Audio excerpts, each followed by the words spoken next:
Hello, నేను journalist Srinivas. ఈరోజు తెలంగాణ వార్తాపత్రికలో వచ్చిన వార్తలను విశ్లేషణ చేద్దాం. ముందుగా ఈనాడు పేపర్ చూద్దాం. ట్యాపింగ్ పాపంలో కీలక వికెట్, టాస్క్ ఫోర్స్ మాజీ ఓఎస్డీ రాధాకిషన్ రావు అరెస్టు. ఫోన్ ట్యాపింగ్, హవాలా దందాలపై సుదీర్ఘ విచారణ, క్షేత్రస్థాయిలో అనధికారిక ఆపరేషన్లపై ఆరా. 5 రోజుల పోలీస్ కస్టడీకి అదనపు ఎస్పీలు భుజంగరావు, తిరుపతన్న. అజ్ఞాతంలోకి బేగం బజార్ వ్యాపారులట. రాధాకిషన్ రావు గుట్టుమల్లును పోలీసులు విచారిస్తున్న క్రమంలోనే బేగం బజార్లో కొందరు వ్యాపారులు అజ్ఞాతంలోకి వెళ్లడం చర్చనీయాంశంగా మారింది. టాస్క్ ఫోర్స్ పోలీసులు తరచూ బేగం బజార్ ప్రాంతంలో సోదాలు నిర్వహించేవారు. ఆ ప్రాంతంలో గంజాయి, హవాలా దందాల్లో ప్రమేయం ఉన్న వ్యాపార సంస్థలపై దాడులు చేసేవారు. ఈ నేపథ్యంలో కొందరు వ్యాపారులతో ఒకరిద్దరు టాస్క్ ఫోర్సు పోలీసులు అధికారులకు సాన్నిహిత్యం ఏర్పడిందనే ప్రచారం ఉంది. ఆ క్రమంలో వారితో ఆర్థిక లావాదేవీల బంధం కొనసాగించారనే ఆరోపణలున్నాయి. రాధాకిషన్ రావు గట్టు మల్లులను విచారిస్తున్న విషయం బయటికి పొక్కగానే వ్యాపారులు అజ్ఞాతంలోకి వెళ్ళి ఉంటారనే ప్రచారం విస్తృతంగా సాగుతుంది. ఫోన్ ట్యాపింగ్ వ్యవహారంలో కీలక పరిణామం చోటు చేసుకుంది. హైదరాబాద్ టాస్క్ ఫోర్స్ డీసీపీగా ఉద్యోగ విరమణానంతరం అక్కడే ఓఎస్డీగా సుదీర్ఘకాలం పనిచేసిన రాధాకిషన్ రావును పోలీసులు అరెస్ట్ చేశారు. గురువారం ఉదయం బంజారాహిల్స్ రాణాకు వచ్చిన ఆయన్ని west zone DCP Vijay Kumar నేతృత్వంలోని దర్యాప్తు బృందం రాత్రి వరకు విచారించింది. అనంతరం అరెస్ట్ చేసింది. శుక్రవారం ఉదయం ఆయన్ని న్యాయస్థానంలో హాజరుపరచనున్నారు. రాధాకిషన్ రావును విచారిస్తున్న సమయంలో రాణా గేట్లు మూసేసి గోప్యత పాటించారు. స్పెషల్ ఇంటెలిజెన్స్ బ్రాంచ్ ఎస్ఐబిలో పనిచేసిన సమయంలో డిఎస్పీ సస్పెండెడ్ అట. ఇంకొక ఆయన ఎవరు, దుగ్గ్యాల ప్రణీత్రావు ఫోన్ ట్యాపింగ్ ద్వారా ఇచ్చిన సమాచారం ఆధారంగా క్షేత్రస్థాయిలో రాధాకిషన్ రావు బృందం అనధికారిక ఆపరేషన్లు చేపట్టిందనే ఆరోపణలు ఉన్నాయి. ప్రణీత్రావు వాంగ్మూలం ఆధారంగా 2 అదనపు ఎస్పీలతో పాటు రాధాకిషన్ రావు, విశ్రాంత ఐజీ ప్రభాకర్ రావు, ఓ మీడియా సంస్థ నిర్వాహకుడు శ్రవణ్ రావు ఇళ్లల్లో కొద్ది రోజుల క్రితం సోదాలు నిర్వహించారు. ఇది ఫోన్ ట్యాపింగ్ ప్రకంపనలు తెలంగాణ వ్యాప్తంగా పెద్ద ఎత్తున అవుతున్నాయి. నిన్న ప్రధానమైన వికెట్ అటు ఇది ఫోన్ ట్యాపింగ్ పాపంలో కీలక వికెట్, టాస్క్ ఫోర్స్ మాజీ ఓఎస్డీ రాధాకిషన్ రావుని నిన్న అరెస్ట్ చేశారు. ఈయన ద్వారాగా అంటే ఈ ప్రణీత్రావు ఎవడైతే ఉండో ఫోన్ ట్యాపింగ్ చేసిన డిఎస్పీ ఆయన కానీ ప్రభాకర్ రావు కానీ వీళ్ళ ఆధ్వర్యంలో ఫోన్ ట్యాపింగ్ చేసి ఎవరెవరు ఏం మాట్లాడుకుంటున్నారు ఇగో ఈయనకి చెప్తే ఈయన ఏం చేసేది, దాడులు చేసేదట.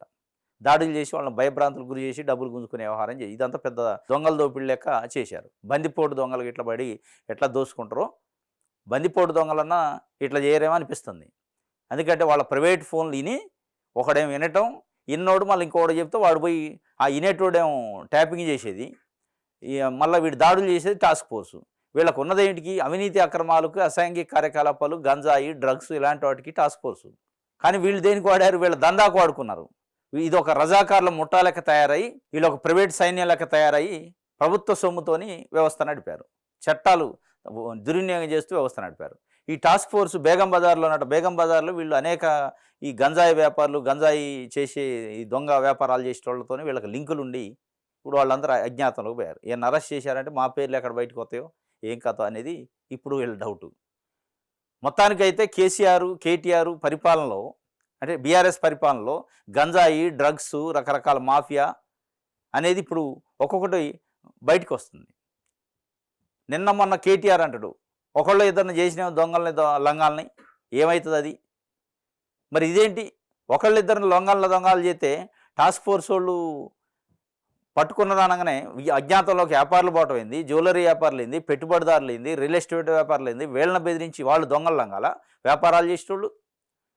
ఇట్లా మీ దందా అంతా 10 ఏళ్ళు చేసి మళ్ళీ ప్రతిదానికి నువ్వు సమర్థించుకునే పని ఏమైంది. ఒకళ్ళిద్దరిని చేశారని అదే పెద్ద అద్భుతమా, అంతర్జాతీయ స్కామా, లేదా మేడిగాడ గుంగిందంటేనేమో ఏమైంది, 1-2 పిల్లలు గుంగవా అంటే ప్రతిదానికి నువ్వు చేసిన తప్పులకి నిన్ను సమర్థించుకోవడానికి ఇంకా ప్రజల్ని మభ్యపెట్టే ప్రయత్నం చేస్తున్నారు మీరు.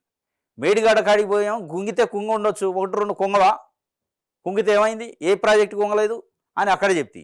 ఇక్కడికి వస్తే ఫోన్ ట్యాపింగ్ అంటే చేసి ఉండొచ్చేమో ఒకళ్ళిద్దరే దొంగలే లంగలే అంటే నువ్వు ఏ పని చేసినా, తప్పు చేసినా, లంగ పని చేసినా సమర్థించుకోవడానికి ఒక ప్రయత్నం చేస్తున్నట్టు ఇలా తెలంగాణ సమాజం అర్థం చేసుకుంటుంది. ఇది మొత్తానికైతే తీగలాగితే డొంకంత కదిలింది. ఇంకా చాలా మంది వ్యక్తులు వస్తారు, దీని వెనక రాజకీయ నాయకులు కూడా వస్తారు అనేది చర్చ జరుగుతుంది. రాజకీయ పలుకుబడితోని అనేక కార్యక్రమాలు చేసి ఫోన్ ట్యాపింగ్ చేసి ప్రత్యర్థులపైన దాడులు చేయించి ప్రత్యర్థుల నుంచి డబ్బులు గుంజుకున్న ఘటనలు కూడా బయటకు వచ్చే అవకాశం ఉంది. ఇది మొత్తానికైతే ఒక షాకు, బరాసకు భారీ షాకు. వరంగల్ బరి నుంచి వైదొలిగిన కడియం కావ్య కాంగ్రెస్ తరఫున పోటీ చేసే అవకాశం, హస్తంగూటికి చేరనన్నట్లు ప్రకటించిన కేకే. 30న తాను చేరబోతున్నానన్న మేయర్ విజయలక్ష్మి.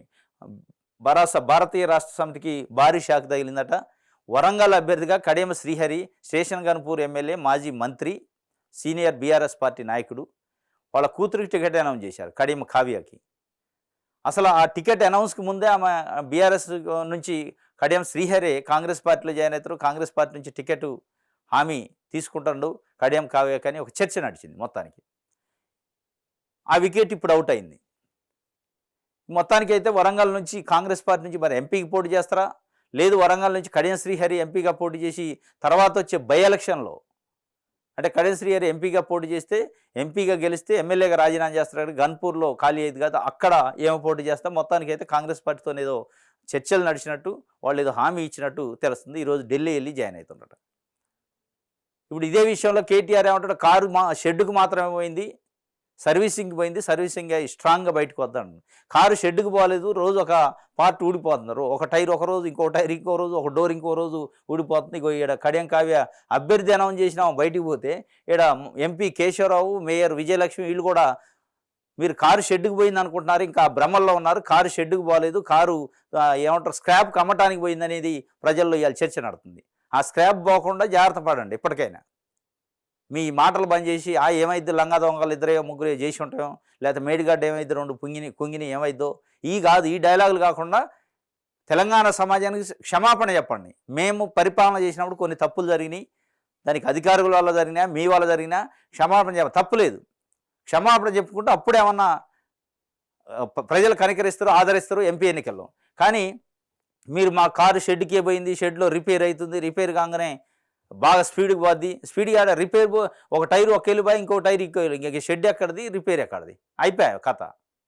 కాబట్టి కారు షెడ్కి పోలేదు, షెడ్లో రోజు ఒక పార్ట్ పోతుంది, ఊడిపోతుంది, పనికిరాని పార్ట్లన్నీ వెళ్ళిపోతున్నాయట.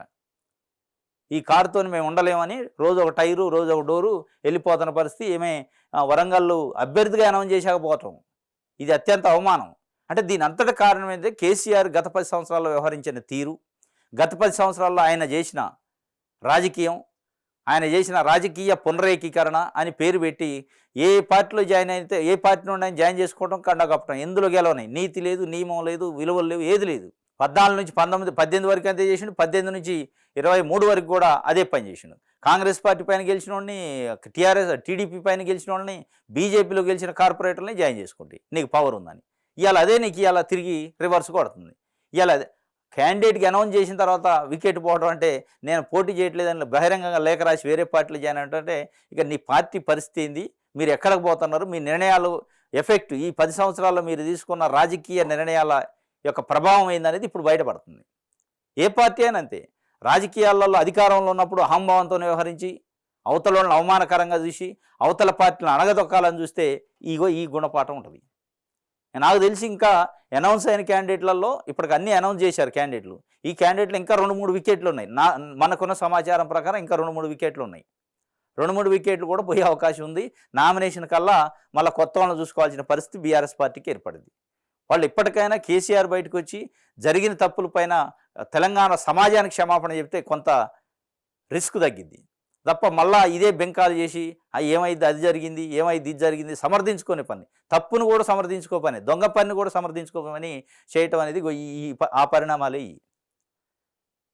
అటు ఇంకా రెండు నుంచి ముగ్గురు, 2 నుంచి 3 మంది 3 మంది మొత్తానికైతే టికెట్లు అనౌన్స్ చేసిన వాళ్ళు జంప్ అయ్యే అవకాశాలే ఉన్నాయి, కనపడుతున్నాయి స్పష్టంగా.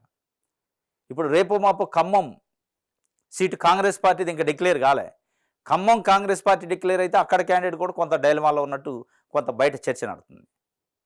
అట్లా బయట ఇంకా కొన్ని స్థానాలు ఏదైతే ఉన్నాయో కాంగ్రెస్ పార్టీ ఖమ్మం, వరంగల్, కరీంనగర్ ఈ స్థానాలు ఇంకా డిక్లేర్ కాలే.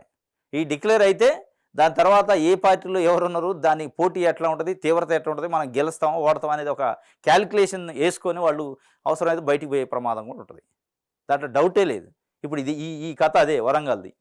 కాబట్టి ఇది బారాసాకు భారీ షాక్ తగిలింది అని ఒకటి ఇచ్చారు. ఇంకోటి 6న తుక్కుగూడలో కాంగ్రెస్ బహిరంగ సభ హాజరుకాన్న రాహుల్ గాంధీ, సీఎం రేవంత్ రెడ్డి. రంగారెడ్డి జిల్లా తుక్కుగూడలో ఏప్రిల్ 6వ తేదీన భారీ బహిరంగ సభ నిర్వహిస్తున్నామని, దీనికి కాంగ్రెస్ అగ్రనేత రాహుల్ గాంధీ హాజరవుతారని పీసీసీ అధ్యక్షుడు ముఖ్యమంత్రి రేవంత్ రెడ్డి తెలిపారు. గురువారం కొడంగల్కు వచ్చిన ఆయన తన నివాసంలో పార్టీ మండల నాయకులు, ముఖ్య కార్యకర్తలతో ప్రత్యేక సమావేశం నిర్వహించారు. ఈ సందర్భంగా ఆయన మాట్లాడుతూ చెప్పిండట, తుక్కుగూడలో ఈ నెల ఏప్రిల్ 6వ తారీఖు నాడు పెద్ద ఎత్తున భారీ బహిరంగ సభ అంటే ఎంపీ ఎన్నికల క్యాంపెయిన్ అన్నట్టు. రాహుల్ గాంధీ ముఖ్య అతిథిగా వస్తారట. ఎందుకంటే వాళ్ళకు ఒక సెంటిమెంటు. గడిచిన అసెంబ్లీ ఎన్నికలకు ముందు అక్కడి నుంచే ఎన్నికల శంఖారావం పూరించారు తుక్కుగూడ నుంచి. అది సక్సెస్ అయింది. దాంతో అధికారం వచ్చిందని ఒక సెంటిమెంట్తో అక్కడనే 6వ తారీఖున బహిరంగ సభ పెడతారట. ఇంకోటి రైతు కూలీలకు రిజర్వేషన్లు కల్పించి రైతు సంఘాలు ప్రభుత్వాలపై పోరాడాలి. వ్యవసాయము అంటరాని వృత్తిగా మారిపోయింది. చట్టసభల్లో కర్షకులకు ప్రాతినిధ్యం లేదు. మాజీ సిజేఐ జస్టిస్ ఎన్వి రమణ. ఇప్పుడున్న పరిస్థితుల్లో రైతు కూలీల వంటి వర్గాలకు న్యాయం జరగాలంటే వారికి న్యాయ వ్యవస్థ సహా వివిధ శాఖల్లో ప్రత్యేక రిజర్వేషన్లు కల్పించాలి. లేని పక్షంలో కొన్ని సంపన్న కుటుంబాలకు చెందిన వ్యక్తులు ఆధిపత్యంలోనే ఈ వ్యవస్థ ఉండిపోయి రైతాంగానికి న్యాయం లభించదు. దీన్ని సాధించుకోవడానికి అన్నదాతల్లో రాజకీయ చైతన్యం రావాలి. ఇందుకోసం రైతు సంఘాలు పోరాడాలి. తమకు ఏం చేయబోతున్నామని రాజకీయ పార్టీలను రైతాంగాన్ని నిలదీయాల్సిన సందర్భం వచ్చాయని సుప్రీంకోర్టు మాజీ ప్రధాన న్యాయమూర్తి జస్టిస్ ఎన్వి రమణ అభిప్రాయపడ్డారు. కృష్ణా జిల్లా వీరవల్లిలో కృష్ణా మిల్క్ యూనియన్ విజయ డైరీ కొత్తగా నిర్మించిన కామధేను యూనిట్ను ప్రతినిధులు రైతులతో నిర్వహించిన సమావేశంలో జస్టిస్ రమణ మాట్లాడినారు. రైతు కూలీలకు రిజర్వేషన్లు కల్పించాలి. రైతు సంఘాలు ప్రభుత్వాలపై పోరాడాలి. వ్యవసాయం అంటరాని వృత్తిగా మారిపోయింది అనేది అంటాడు ఎన్వి రమణ. వాస్తవమే. వ్యవసాయం అనేది అంటరాని వృత్తిగా మారింది. ఏదైతే వ్యవసాయ రంగం నుంచే కింది స్థాయి నుంచి పోయి పెద్ద పెద్ద పదవులు పెద్ద పెద్ద ఉద్యోగాలు అనుభవించి ఆ వ్యవసాయాన్ని ఒక అంటరానితనంగా చూస్తున్నారు. వాళ్ళ పిల్లలను వ్యవసాయం వైపు తీసుకోవడానికి ఎవరు మొగ్గు చూపట్లేదు. మళ్ళీ భూమి కావాలా, ప్రతి ఒక్కళ్ళకి భూమి కావాలి. అది ఐఏఎస్ ఆఫీసర్ కావచ్చు, ఐపీఎస్ ఆఫీసర్ కావచ్చు, మంత్రి కావచ్చు, వార్డు మెంబర్ కావచ్చు, ఎవడైనా కానీ మళ్ళీ భూమి కావాలా, భూమి పైన ఆధిపత్యం కావాలి ప్రతి వ్యక్తికి. కానీ ఆ భూమి మీద పని చేయొద్దు. భూమి కావాలి, 100 ఎకరాలు కావాలా, 1000 ఎకరాలు కావాలా, కూడబెట్టుకోవాలి. కానీ ఆ భూమి మీద శ్రమించి పని చేయడానికి మొగ్గు చూపరు. వాళ్ళ కుటుంబంలో ఉన్న పిల్లలను ఆ భూమి మీద పని చేయడానికి, వ్యవసాయం చేయడానికి మొగ్గు చూపరు. కానీ 100 ఎకరాలు ఫామ్ హౌజులు కొనుక్కొని ఫామ్ హౌజులు కట్టుకొని ఆడబెడతారు. రెక్కాడితే కానీ డొక్కాడకుండా అసలైన రైతు ఎవరైతే భూమిని నమ్ముకొని భూమి మీదనే పోరాటం చేసి భూమితోనే కొట్లాడి పంటలు పండించి మన దేశానికి అన్నం పెడుతున్న రైతుకి తిండి వెళ్ళే పరిస్థితి లేదు. వాళ్ళ చేతుల్లో లేదు భూమి. అసలైన ఎవరైతే భూమిని నమ్ముకొని భూమితోని బతకాలి అనే వ్యక్తుల చేతుల్లో, రైతాంగం చేతిలో భూములు లేవు. ఇవ్వాలి ఎవడైతే భూమి మీద పని చేయొద్దు, మట్టి అంటకుండా బతకాలి అనుకున్న వాళ్ళ చేతుల్లోనే 100,000 ఎకరాల భూములు ఉన్నాయి. వాళ్ళకే ఫామ్ హౌజులు ఉన్నాయి. అక్కడ కూలీలుగా పనిచేసే పరిస్థితికి అలా వచ్చింది. ఏది అసలు భూమిని నమ్ముకున్న వ్యక్తులు. కాబట్టి ఇది మీరు అనేది కరెక్టే. వ్యవసాయం అంటరాని వృత్తిగా మారిపోయింది అనేది కరెక్టే. కానీ రిజర్వేషన్లు అనేది కూడా మరి అది ఎంతవరకు పాసిబిలిటీ. కానీ మొత్తానికి అయితే ప్రతి వ్యక్తికి భూమి కావాలంటాడు. ప్రతి వ్యక్తి భూమి నా కనుసన్నలో ఉండాలి, నా కబ్జాలో ఉండాలి, నా ఖాందాన్ ఉండాలి, భూమిపైన నా పెత్తనం ఉండాలనుకుంటాడు. కానీ ఆ భూమిపైన పని చేయాలనుకోడు. భూమిపైన నడుము ఉంచి కష్టపడి ఒళ్ళుంచి పని చేయాలని అనుకున్నోడికి భూమి లేదు. ఎవరైతే పని చేయొద్దు అనుకున్నోడికి భూమి ఉంది. ఇది విచిత్రమైన పరిస్థితి. ఇదే మన రాజకీయ వ్యవస్థలో రాజకీయ నాయకులు ఇన్ని సంవత్సరాలు మాకు విజన్ ఉందని ఒక నాయకుడు నేనే రైతుని, నాకు అంతా తెలుసు, నేను పుట్టిందే రైతు కుటుంబంలో, రైతుల కోసమే నేను పనిచేస్తున్నాను. ఇంకొక ఆయన ఏ పార్టీ వచ్చినా అదే అంటారు. మళ్ళీ అందరూ రైతుల కోసం పనిచేస్తున్నాం, నాది రైతు కుటుంబం అంటాడు. ప్రతి ముఖ్యమంత్రి ప్రతి మంత్రి అంటాడు రైతు కుటుంబం, నేను రైతు కుటుంబం నుంచి వచ్చిన. ఏ రోజు బురదలో ఒక పిరికెడు మట్టి తీసినోడు కాడు, ఒక మేడి బట్టి అరక దున్నినోడు ఉండడు. మరి అందరూ రైతుల కోసమే పనిచేస్తున్నారు. స్వతంత్రం వచ్చిన దగ్గర నుంచి అన్ని పార్టీలు రైతుల కోసం పనిచేస్తున్నాం, మేము రైతు కుటుంబం నుంచి వచ్చినాం అంటున్నాం. మరి రైతులు అక్కడనే ఉన్నారు, వీళ్ళు ఎదుగుతున్నారు, సంపద పెరుగుతుంది వీళ్ళది. ఈ రైతు కోసం వచ్చిన రైతులు అని పదవులు పొందిన వాళ్ళు వీళ్ళ 100 ఎకరాలు 1000 ఎకరాలు ఫామ్ హౌజులు పెరుగుతున్నాయి తప్ప ఆ రైతు మీరు ఏదైతే అంటున్నారో ఆ రైతు అక్కడే ఉండడు. ఇది ఇప్పుడు దేశంలో జరుగుతుంది. మరి ఆ రైతు కూలీలకు రిజర్వేషన్లు అనేది అది ఎంతవరకు? ఎందుకంటే రైతు కూలీలు అంటే అందులో అన్ని రకాల మళ్ళీ సామాజిక సమీకరణలు ఉంటాయి. ఎస్సీలు ఉంటారు, ఎస్టీలు ఉంటారు, బీసీలు ఉంటారు, ఓసీలు ఉంటారు. మళ్ళీ అక్కడికి వచ్చే వాళ్ళకి ఓసీ ఫార్వర్డ్ క్యాస్ట్ సామాజికంగా వాళ్ళకి రిజర్వేషన్ ఎట్లా, ఇవన్నీ సమస్యలు ఉన్నాయి. ఇంటర్లింకింగ్ వ్యవస్థ ఇది. ఎస్సీ ఎస్టీ బీసీలకి రిజర్వేషన్ అనేది అట్టడుగు వర్గాలు బలహీన వర్గాలకు రిజర్వేషన్ అనేది ఇప్పుడు మన వ్యవస్థలో ఉంది. ఇప్పుడు రైతులు అనేటప్పటికి మళ్ళీ అక్కడ ఓసీలు వస్తారు, అక్కడ అగ్రవర్ణాలు వస్తారు, అందులో కూడా పేదోళ్ళు ఉంటారు. మళ్ళీ ఇప్పటికే ఈడబ్ల్యూఎస్ స్కీములో ఇస్తున్నారు రిజర్వేషన్. కానీ మళ్ళీ అక్కడ రైతులకు రిజర్వేషన్ 100 ఎకరాలను 50 ఎకరాలు ఉన్న రైతును కూడా రైతే అంటారు. వాళ్ళు పని చేయరు, కానీ వాళ్ళకి రిజర్వేషన్ వస్తే అది కూడా ప్రమాదమే. కాబట్టి దీనిపైన చర్చ జరగాలి. వాస్తవంగా రైతుల సంక్షేమం పైన మంచిది. ఇది ఈనాడుకు సంబంధించి. వెలుగు పేపర్ చూద్దాం. కాంగ్రెస్ పునరేకీకరణ, బీఆర్ఎస్ను విడి సొంత గూటికి వస్తున్న లీడర్లు, అసెంబ్లీ ఎన్నికలకు ముందే చేరికల షురు, అధికారంలోకి వచ్చాక మరింత జోరు. త్వరలో 9 మంది ఎమ్మెల్యేలు చేరిక. గతంలో వీళ్ళంతా కాంగ్రెస్లో పనిచేసిన వాళ్ళే. బీజేపీ నుంచి కూడా కాంగ్రెస్ పాత నేతలు రిటర్న్ టు హోమ్. కాంగ్రెస్ పునరేకీకరణ అట. ఇదే పదం కాంగ్రెస్ మన బీఆర్ఎస్ పార్టీ కూడా చెప్పింది. కేసీఆర్ పదే పదే రాజకీయ పునరేకీకరణ, తెలంగాణ అభివృద్ధి కోసం, బంగారు తెలంగాణ కోసం రాజకీయ పునరేకీకరణ కావాలని. వీళ్ళేం కాంగ్రెస్ పునరేకీకరణ. ఈ పునరేకీకరణలో ఏమైందంటే పవర్ పోయాక మళ్ళీ ఎక్కడికక్కడికే పచ్చలు అవుతుంది. ఇది మీరు చేయాల్సింది జనం పునరేకీకరణ, తెలంగాణ పునరేకీకరణ, తెలంగాణ అభివృద్ధి, తెలంగాణ ప్రజల సంక్షేమం చూడాలి తప్ప ఈ రాజకీయాలు పార్టీల పునరేకీకరణ చేస్తుంటే ప్రజలకి ఏం వరగదు. అది మీరు అర్థం చేసుకోవాలక్క. ఇప్పుడు ఇదే బీఆర్ఎస్ పార్టీ కూడా పార్టీలను పునరేకీకరణ చేసిండు, ప్రజల్లో వ్యతిరేకత వచ్చింది. మీరు మళ్ళీ పార్టీలని పునరేకీకరణ చేస్తున్నారు, ప్రజల్లో వ్యతిరేకత వస్తుంది. ప్రజలకు మేలు కావాలి కదా, ప్రజలకు మేలు జరిగే కార్యక్రమాలు చూడాలి తప్ప ఈ పునరేకీకరణ చేసి మనం సేఫ్గా ఉన్నాం, మనకు సంఖ్య సరిపోనుంది, మనం ఏది చేసినా చెల్లిద్దని ఒక ధోరణి అనేది ఇప్పుడు బీఆర్ఎస్ పార్టీని ప్రత్యక్షంగా చూస్తున్నారు. దాన్ని చూసి నేర్చుకోవాలి ఏ పార్టీ అయినా. వాళ్ళకి ఏ విధంగా నష్టం జరుగుతుంది వాళ్ళు చేసిన కథలన్నిటికీ అనేది. కాంగ్రెస్లో కేకే అట, తీర్థయాత్రలకు వెళ్ళిన వాళ్ళు తిరిగి ఇంటికి రావాల్సిందేనన్న ఎంపీ. ఓహో, తీర్థయాత్ర పోయింది ఇన్ని సంవత్సరాలు. ఈయన ఏం చేసిండు, కాంగ్రెస్ పార్టీ నుంచి బీఆర్ఎస్లో పార్టీకి తీర్థయాత్రకు పోయిండట. 2 సార్లు పీసీసీ అధ్యక్షుడు కాంగ్రెస్ పార్టీలో. తీర్థయాత్రకు ఎందుకు పోవాలి మరి? ఇందులోనే ఉండి కొట్లాడొచ్చు కదా. ఇవాళ అధికారం లాగానే మళ్ళీ జాయిన్ అయ్యే పరిస్థితి. మరి సగటు సామాన్య కాంగ్రెస్ పార్టీ కార్యకర్త పార్టీ కోసమే నమ్ముకోనుండి అనేక అవమానాలు, అనేక దెబ్బలు, అనేక నష్టాలు, కష్టాలు వచ్చినోడు వాడేం కావాలి మరి? నువ్వు తీర్థయాత్రలు పోయొచ్చి మళ్ళీ సగలగా వచ్చి కుర్చీలో కూర్చుంటావు. మరి సామాన్య కార్యకర్త దెబ్బలు తిన్నోడు, అవమానపడ్డాడు, బాధలు పడ్డాడు, కష్టాలు పడ్డాడు వాడేం కావాలంటున్నా. నువ్వు సుఖంగా తీర్థయాత్రకు పోయినావు 10 ఏళ్ళు, అక్కడ అనుభవించి నువ్వు మళ్ళీ అక్కడ తీర్థయాత్రలో కూర్చొని ఏం చేసినావు? కాంగ్రెస్ పార్టీని అనచడానికి, కాంగ్రెస్ పార్టీ గెలవకుండా ఉండటానికి ప్రయత్నం చేసినావు అనేది కదా.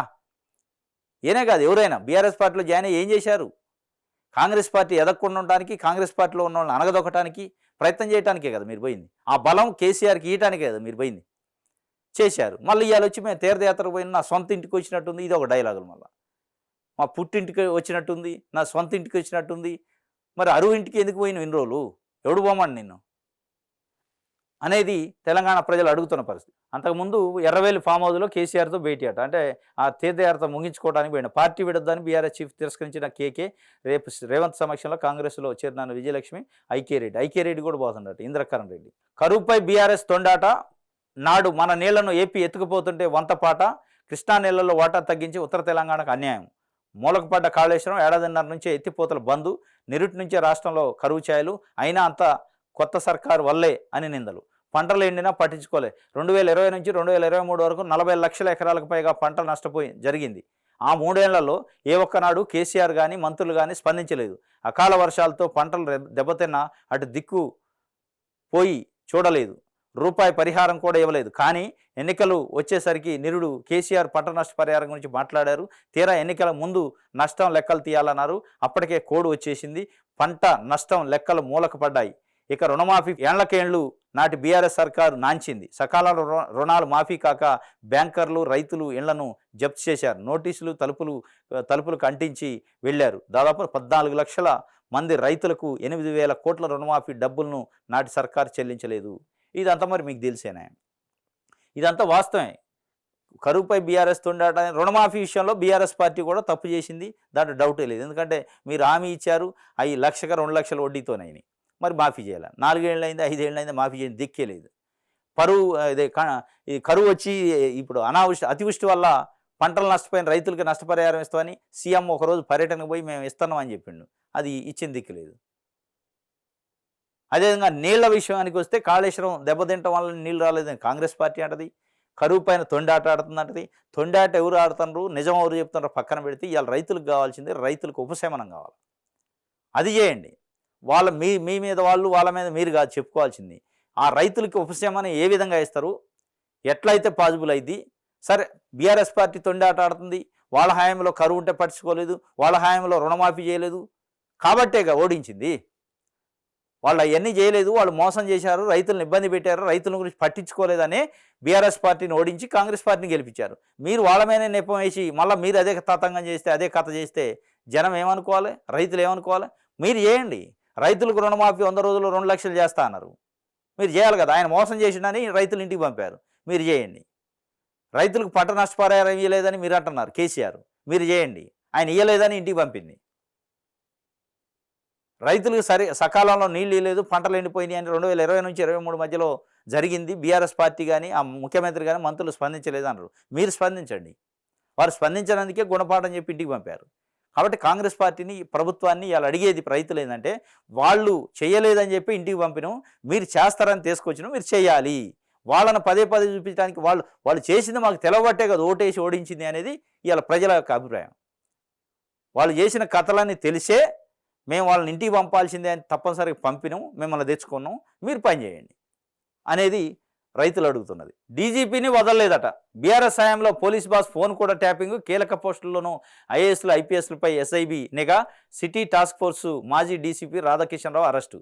అదుపులో SIB CI Gattumallu Bhupathi, Praneeth Rao driver Bhujanga Rao, Praneeth Rao driver కూడా అరెస్ట్ చేశారట. గట్టుమల్లు భూపతి, ప్రణీత్రావు డ్రైవర్, అదే భుజంగరావు తిరుపతిలకు 5 రోజులు పోలీస్ కస్టడీ. ఇది ఈయన మాజీ డీసీపీ రాధాకిషన్ రావు. డీజీపీ ఫోన్ కూడా ట్యాప్ చేశారట. ఎందుకు చేయరు? డీజీపీ ముఖ్యమంత్రిది ఏం చేస్తారు? ముఖ్యమంత్రిది కూడా చేసి ఉంటారేమో, తప్పేముంది అందులో? ఎందుకంటే వాళ్ళకి ఆ పవర్స్ ఇచ్చిండు ముఖ్యమంత్రి కేసీఆర్. ట్యాప్ చేయండి అంటే ఎక్కడికక్కడ అసలు అవసరం లేని ఫోన్లు కూడా అనవసరంగా ట్యాప్ చేశారు. డీజీపీ ఫోన్ కూడా ట్యాప్ చేశారంటే డీజీపీ పైన కేసీఆర్కి ఆ రోజు అనుమానం ఉన్నట్టు. డీజీపీ ఏదో వ్యవహారాలు చేస్తాడు, ప్రతిపక్ష పార్టీలతో కుమ్మక్కయిండనే, మరి డీజీపీ ఏదైనా చేస్తాడనే మొత్తానికైతే ఆయన ఫోన్ కూడా ట్యాప్ చేసే పరిస్థితి వచ్చిందంటే వ్యవస్థ ఎంత దుర్భరంగా ఉంది. అంటే ఆయన పెట్టుకున్న సీఎస్ పైన, ఆయన పెట్టుకున్న డీజీపీ పైన నమ్మకం లేనందుకే ట్యాప్ చేశారు డీజీపీ ఫోను.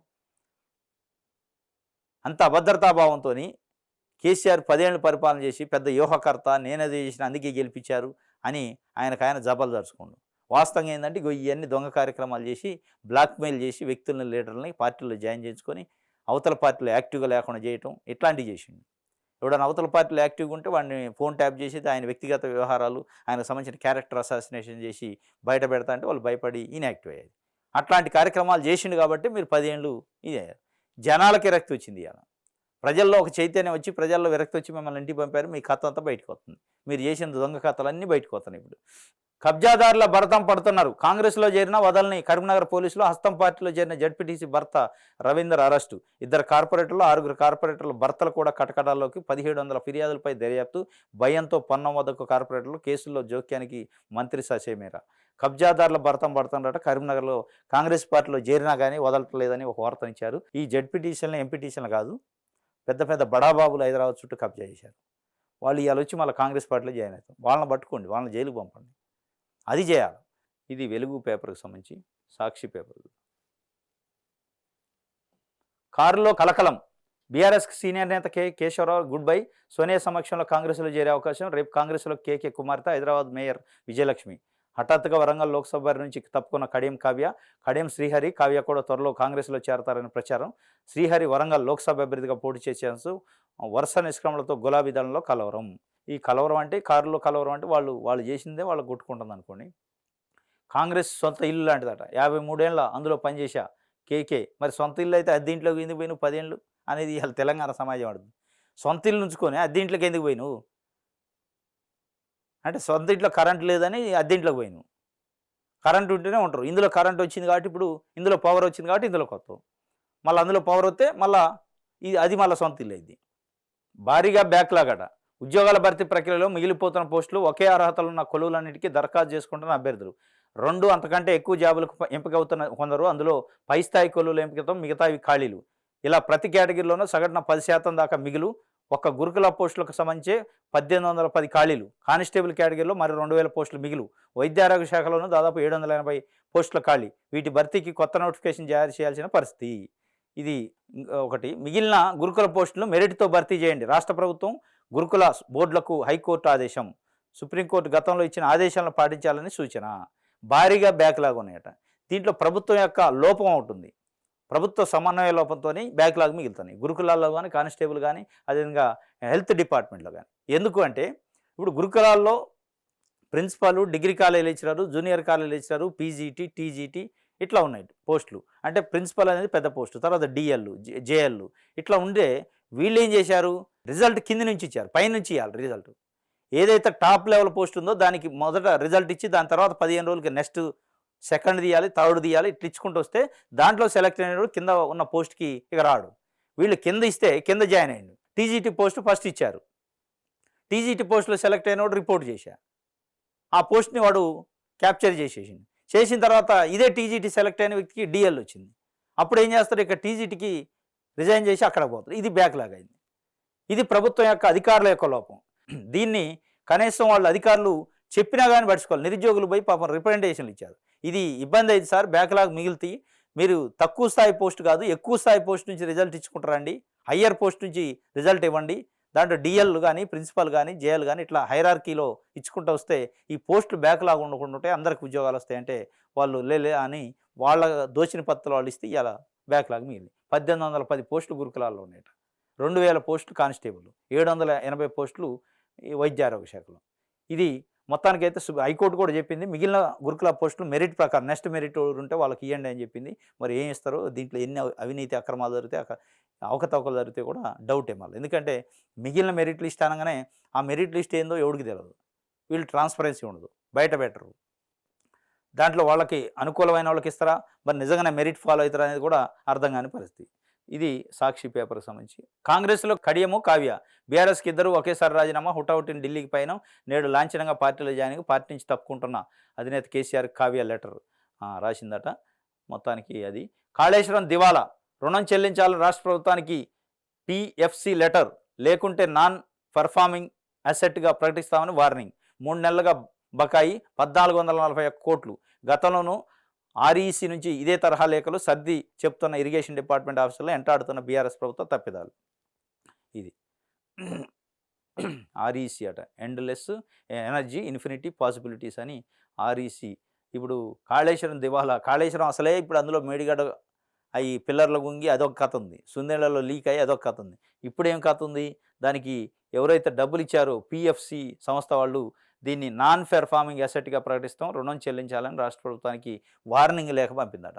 3 నెలల నుంచి డబ్బులు ఇవ్వట్లేదట. 1441 కోట్లు ఆడ బకాయి పడ్డది. ఆ బకాయి చెల్లించకపోతే నాన్ పెర్ఫార్మింగ్ అసెట్ కింద పడ్డదంటే దివాలా కోరు కంపెనీ కింద పోదు, దివాలా కోరు ప్రాజెక్ట్ కిందకి పోతుంది. కాబట్టి కాళేశ్వరం దివాలాని దీని అంతటికీ బీఆర్ఎస్ పార్టీ అధినేత కేసీఆర్ యొక్క తప్పిదాల వలన జరిగింది అనేది ఇప్పుడు ఒక వార్త దిశ పేపర్ ఇచ్చింది.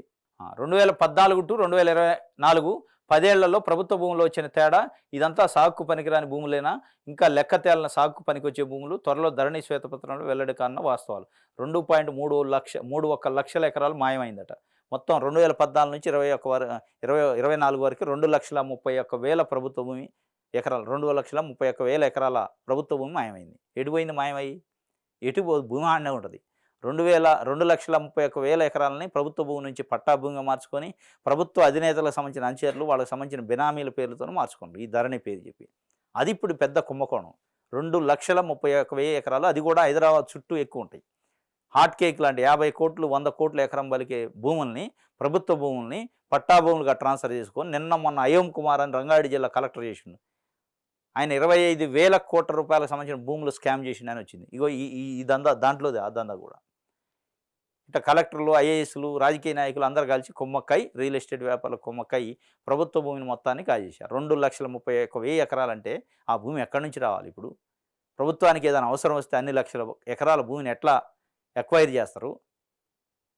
అంటే ఎవడు ఇష్టం వచ్చినట్టు వాడు తినేశారు. జిల్లాల్లో కేసీఆర్ టూర్ అట. వచ్చే నెల 3న భువనగిరి, ఆలేరు, సూర్యాపేటల పర్యటన, 4న నల్గొండ నియోజకవర్గం ముషంపల్లికి పంటల పరిశీలన, పార్టీ ముఖ్య నేతలతో భేటీ. జిల్లాల కేసీఆర్ పోతాడట. మరి ఎప్పుడు ఇది వార్త అయితే వస్తున్నాడు. ముఖ్యమంత్రి ఉన్నప్పుడు కూడా 10 ఏళ్ళుగా బస్సు యాత్ర చేస్తారు, జిల్లాల టూర్ పెడతారు అనేది ఎప్పుడు పోయింది దాఖలా లేవు. కలెక్టర్ ఆఫీసులో ఓపెనింగ్ తప్ప జిల్లాలకు ఒకసారి కూడా బాలే. మళ్ళీ ఇప్పుడు ఏది జిల్లాల్లో టూర్ అన్నారు. మొన్నటి వరకు ఏంది రోజు తెలంగాణ భవన్కి వస్తారన్నారు. కాల్ ఆపరేషన్ అయిన తర్వాత మొట్టమొదటిసారి వచ్చిన తెల్లారి రాశారు అన్ని పత్రికల్లో, రోజు తెలంగాణ భవన్లో నేను అందుబాటులో ఉంటా అని చెప్పినట్టు ఆయన చెప్పిండు. మళ్ళీ అడ్రస్ లేడు. మళ్ళీ ఇప్పుడు జిల్లాలు అంటాడు. మరి అది కూడా ఈ నెల 3-4 రోజులుగా చూద్దాం అది ఎంతవరకు నిజం అనేది. ఇది ఒక వార్త. హైకోర్టు బార్ అసోసియేషన్ ప్రెసిడెంట్గా రవీందర్ రెడ్డి, వైస్ ప్రెసిడెంట్గా అడ్వకేట్ దీప్తి, ఫస్ట్ టైం ఎన్నికైన మహిళ. హైకోర్టు నిన్న బార్ అసోసియేషన్ ఎన్నికలు జరిగినాయి. తెలంగాణ హైకోర్టు బార్ అసోసియేషన్ ప్రెసిడెంట్గా రవీందర్ రెడ్డి, వైస్ ప్రెసిడెంట్గా దీప్తి ఎన్నికయ్యారు. కార్యదర్శులుగా ఉప్పల శాంతిభూషణ్ రావు, జిల్లెల సంజయ్, జాయింట్ సెక్రటరీగా వాసిరెడ్డి నవీన్ కుమార్, కోశాధికారిగా కట్టా శ్రావ్యాలను ఎన్నుకున్నారు. ఏడాది కాలం పాటు వీరి బాధ్యతలు నిర్వహించినారు. హైకోర్టు బార్ అసోసియేషన్ గురువారం జరిగిన ఎన్నికల ఫలితాలు సాయంత్రానికి వెల్లడాయి. ఉమ్మడి రాష్ట్రంలో హైకోర్టు బార్ అసోసియేషన్ ఉనికిలోకి వచ్చినప్పటి నుంచి ఇప్పటి వరకు వైస్ ప్రెసిడెంట్గా మహిళలు గెలుపొందలేదు. ఫస్ట్ టైం దీప్తి వైస్ ప్రెసిడెంట్గా 805 ఓట్లు సాధించి ఆ పోస్టుకు పోటీ పడిన కోమటిరెడ్డి వెంకట నరసింహారెడ్డిపై 45 ఓట్ల ఆధిక్యంతో గెలుపొందారు. అధ్యక్ష పదవికి అసోసియేషన్ రవీందర్ రెడ్డి గెలుపొందాడట. అధ్యక్ష పదవి 520 ఓట్ల తేడాతో ఓకే. మొత్తానికి అయితే హైకోర్టు బార్ అసోసియేషన్కి సంబంధించి ఒక వార్త ఇచ్చారు. రవీందర్ రెడ్డి ఎన్నికైందని ఎన్నికలలో. ఇది బీఆర్ఎస్కి బై బై. వరంగల్ స్థానం నుంచి వైదొలిన కడియం కావ్య ఇదే మళ్ళీ ఇచ్చిండు. ఇక అందరు బై బై చెప్తున్నారు. అట్లే 10 సీట్లు పక్కాగా గెలవాల్సిందే. రాష్ట్రంలో 2 అంకెల స్థానాలపై కమలం గూరి ఖచ్చితంగా 10 సీట్లు 35% ఓట్లే లక్ష్యం. మోదీ హవా అయోధ్య కలిసి వస్తుందని ధీమా. కేటగిరీలుగా పార్లమెంటు నియోజకవర్గాల విభజన. మెజార్టీ సీట్లు వస్తే రాష్ట్ర అభివృద్ధిలో తమదైన ముద్ర చూపుతామంటూ బీజేపీ నేతల ప్రచారం. 10 సీట్లు పక్కాగా గెలవాలని, డబుల్ డిజిట్ స్థానాలు గెలుపొందాలని బీజేపీ పార్టీ వ్యూహం పన్నిందట. ఈ నియోజకవర్గాలను కేటగిరీల వారిగా విభజించారట. అంటే ఫస్ట్ కేటగిరీ, సెకండ్ కేటగిరీ, అంటే పక్కాగా గెలుస్తామనే కేటగిరీ ఒకటి, కొంత డౌట్ ఉంది పోటీ గట్టిగా ఇస్తామనే కేటగిరీ ఒకటి, కొంత ఓట్ షేరింగ్ పెంచుకోవాలనే కేటగిరీ ఒకటిగా మొత్తాన్ని కేటగిరీలుగా విభజించుకొని తప్పనిసరిగా డబల్ డిజిట్ పొందాలి. డబల్ డిజిట్స్ పొంది 35% ఓట్లు కూడా సాధించాలి అనే ఒక పట్టుదలతో బీజేపీ పార్టీ తెలంగాణ శాఖ ఉన్నట్టు అర్థమవుతుంది. ఇది ఒక వార్త ఆంధ్రజ్యోతి పేపర్కు సంబంధించి. టికెట్ రాకపోవడంతో ఎంపీ ఆత్మహత్యాట. పురుగుల మందు దాగి ఈరోడ్ ఎంపీ 4 రోజులుగా కోయంబత్తూరు ఆసుపత్రిలో చికిత్స పొందుతూ గణేశమూర్తి మృతి. టికెట్ రాలేదనే ఆత్మహత్య చేసుకుంటాయి. ఏం కాలం వచ్చింది? టికెట్ రాకపోతే భూమి బదలైతే ఏమన్నా బతకలేవా? నీ అమ్మ ఎంత ఘోరం మరి. మీరు రాజకీయ నాయకులు ఇన్ని సంవత్సరాల ఎక్స్పీరియన్స్ ఉంటే రాజకీయ నాయకులు ఆత్మహత్యలు చేసుకుంటే సామాన్య ప్రజలు ఏమనుకోవాలా? సామాన్య ప్రజలు తిండికి వెళ్ళినోడు కూడా తిండి కోసం పోరాటం చేస్తుంటే బతకడానికి ప్రయత్నం చేస్తుంటే టికెట్ రాలేదని కూడా ఆత్మహత్య చేసుకుంటారా? ఎంత దారుణం ఇది! ఏం సందేశం ఇస్తున్నట్టు రాజకీయ పార్టీలు నాయకులు, రాజకీయ పార్టీలు? టికెట్ రాకపోతే ఇంకో పార్టీలో పోవాలి, లేదా పోరాటం చేయాలి, ప్రజల్లో ఉండాలి, ప్రజల్లో ఉంటే వాడేస్తారు టికెట్. కానీ ఆత్మహత్య చేసుకుంటే నువ్వు ఇన్ని రోజులు ప్రాతినిధ్యం వహించిన ప్రజలకు ఏం సందేశం ఇచ్చినట్టు? బాధాకరం ఇది పాపం. ఎందుకంటే టికెట్ రాకపోవచ్చు, రావచ్చు, అదంతా పెర్ఫార్మింగు, పార్టీల్లో ఉన్న ఈక్వేషను ఇవన్నీ ఉంటాయి. కానీ ప్రజల్లో ఉండి ప్రజాక్షేత్రంలో కొట్లాడాలి తప్ప ఇట్లా ఆత్మహత్యలు చేసుకుంటే ప్రజలకు రాంగ్ మెసేజ్ పోద్ది. రెక్కాడితే కానీ డొక్కాడిన ప్రజలు కూడా ఆత్మహత్యకు పోట్లే. ఎట్లా మనం సంపాదించుకోవాలి, ఎట్లా తిండి సంపాదించుకోవాలని ఒక పట్టుదలతో పోరాటంలో ఉన్నారు తప్ప. ఇది ఒకటి వార్త. ఇంకోటి అసలు కుంభకోణం ఈడీదే. బీజేపీ కోసం బలవంతపు వసూళ్ల రాకెట్. షరత్తు 55 కోట్లతో బెయిల్ కొన్నాడు. బీజేపీకి బాండ్లు ముట్టాకే బెయిల్ వచ్చింది. రాజకీయ కుట్రతో నన్ను అరెస్ట్ చేశారు. నలుగురు చెప్తే సీఎంను అరెస్ట్ చేస్తారా? నన్ను ఇరికించి ఆపను లేకుండా చేద్దామన్న ప్లాను. ఈడీ కోర్టులో కేజ్రీవాల్ స్వయంగా వాదనలు. ఏప్రిల్ 1 వరకు ఈడీ కస్టడీలోనే సీఎం. జైలు నుంచి పాలన అడ్డుకోలేమన్న హైకోర్టు. కేజ్రీవాల్పై రాష్ట్రపతి తేల్చుకోవాలని స్పష్టీకరణ. కోర్టు ఆదేశాల ప్రకారం జైల్లో వస్తువులు లేవు. ములాఖత్తులో భర్త దృష్టికి తీసుకొచ్చిన కవిత. ఇది కోర్టు ఆదేశాల ప్రకారం వస్తువులు లేవని ఆయన పోరాటం చేస్తున్నాడు. ఎమ్మెల్సీ కవిత భర్త. కవితకి అన్ని వస్తువులు, ఇంటి ఫుడ్డు, ఇంటి వస్త్రాలు, ఇంటి పుస్తకాలు, ఇంకేదో ఆభరణాలు ఇవన్నీ ఇవ్వాలని కోర్టుకు పోయారట. అది ఇంప్లిమెంట్ చేయట్లేదని వాళ్ళ బాధ. ఆ వస్తువులు కల్పించాలని బాధ. ఆయన కోర్టు దృష్టికి తెచ్చిండ. ములాఖాతులో భర్త దృష్టికి తీసుకొచ్చిన కవిత చెప్పిందట, నాకు మీరు కోర్టులో ఏదో ఆర్డర్ తెచ్చారో ఏది అమలు కావట్లేదు, నాకు ఇవ్వట్లేదు వాళ్ళని. ఆమె బాధ ఆమెది. ఇది మొత్తానికి ఇది ఈరోజు తెలంగాణ వార్తాపత్రికలో వచ్చిన వార్తలకు సంబంధించిన విషయం. రేపు తాజా వార్తలతో మళ్ళీ కలుసుకుందాం. Thank you.